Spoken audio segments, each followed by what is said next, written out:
उस कुकर्म के लिए हमारे शब्द भी छोटा पड़ गया। मानवता के सीने में वह कलंक खंजर सा गड़ गया। धरी की धरी रह गई सिद्धांतों की सारी किताबें, जब पन्ने नहीं खुद इंसान का सोच ही सड़ गया।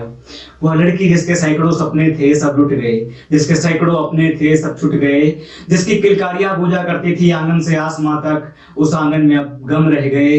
जिन आंखों में कभी खुशी की लहरें होती थी, उनमें अब सिर्फ नम रह गए।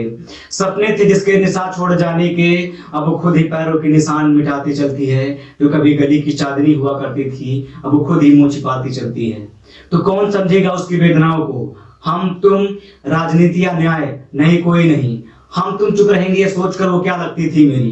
कोई तो नहीं, बस एक लड़की जिसके बारे में हमने सुना था। बस इतनी सी हमदर्दी रखी हमने, तुमने चिंता जता ली, हमने कुछ पंक्तियों की कविता बना ली। इस मामले में राजनीति से नाता तोड़ना ही बेहतर है और न्यायालय से उम्मीद छोड़ना ही बेहतर है। तो क्या इसका जवाब होकर सिर्फ मौन आएगा? आखिर इस महाभारत का श्री कृष्ण बनकर कौन आएगा?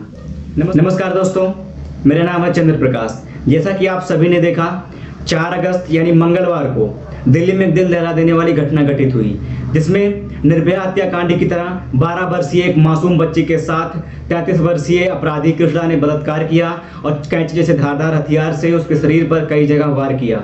जैसा कि आप सभी जानते हैं, मानव एक सामाजिक प्राणी है, वह एक समाज में रहता है। समाज में घटित होने वाली प्रत्येक गतिविधि मानव को प्रत्यक्ष या अप्रत्यक्ष रूप से प्रभावित करती है।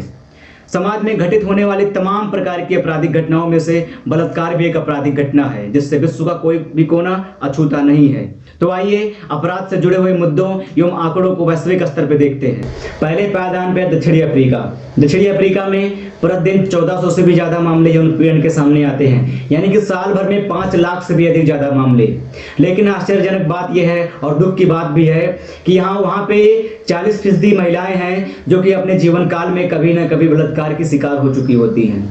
आश्चर्यजनक बात यह है कि इनमें से 20% पुरुष हैं जो कि यौन उत्पीड़न के शिकार होते हैं। दूसरे पायदान पर है स्वीडन। स्वीडन में हर 4 में से एक महिला अपने जीवन काल के दौरान यौन उत्पीड़न की शिकार होती है या बलात्कार की शिकार होती है। तीसरे पायदान पे है दुनिया का सबसे धनाढ्य देश, दुनिया का सबसे विकसित देश, यानी कि संयुक्त राज्य अमेरिका।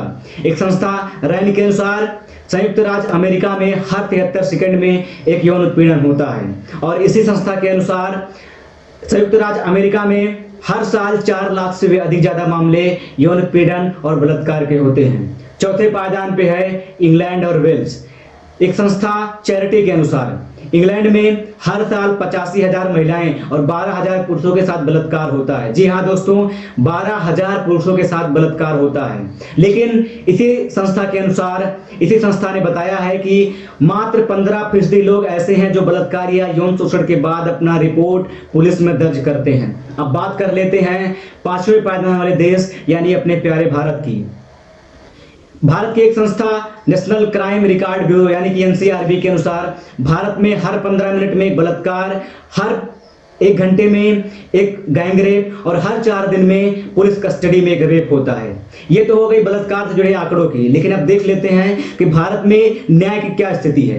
बलात्कार के बाद 86% केस ऐसे हैं जो कि अभी न्यायालय में लंबित है, यानी कि 86% केस ऐसे हैं न्यायालय में जिन पर बलात्कार का केस तो दर्ज हुआ है लेकिन अभी तक उस पर न्याय नहीं हो पाया है। दोस्तों, कई बार ऐसा भी होता है कि बलात्कार का सहारा गलत तरीके से पुरुषों को फंसाने के लिए भी किया जाता है, लेकिन ऐसा कम ही देखने को मिलता है। यत्र नार्यस्तु पूज्यन्ते रमन्ते तत्र देवता। जहां नारियों की पूजा होती है वहां देवताओं का वास होता है। ऐसी हमारी भारतीय संस्कृति में कही गई है। हर देश का अपना अपना नियम, न्याय और कानून होता है जो कि बलात्कार जैसे घटनाओं के खिलाफ लड़ने की और उनको रोकने की पुरजोर कोशिश करता है। लेकिन इसको तब तक नहीं रोका जा सकता जब तक एक समाज के तौर पर इसके विरुद्ध में हम न खड़े हों। ऐसा कई बार होता है जब बसों के अंदर, ट्रेनों के अंदर, सड़कों के किनारे, चौराहों पर, कॉलेजों में, पार्कों में या कई जगहों पर लड़कियों के साथ अभद्र व्यवहार होता है या उनके साथ छेड़खानी होती है और हम देखकर कुछ नहीं करते। हम सोचते हैं कि वो लड़की हमारी क्या लगती है, लेकिन हमारा और आपका यही रवैया बलात्कार जैसे आपराधिक कार्यों को बढ़ावा देता है। तो दोस्तों, एक समाज के तौर पर हमें अपनी जिम्मेदारी निभानी है। तो आइए आज हम शपथ लेते हैं कि हमारे आसपास या हमारे जान पहचान या हमारे क्षेत्र में कहीं भी कुछ आपराधिक घटना होगी, अगर हमारे संज्ञान में आया है तो हम उसको जरूर रोकेंगे, उसके विरुद्ध हम जरूर आवाज उठाएंगे। धन्यवाद। जय हिंद।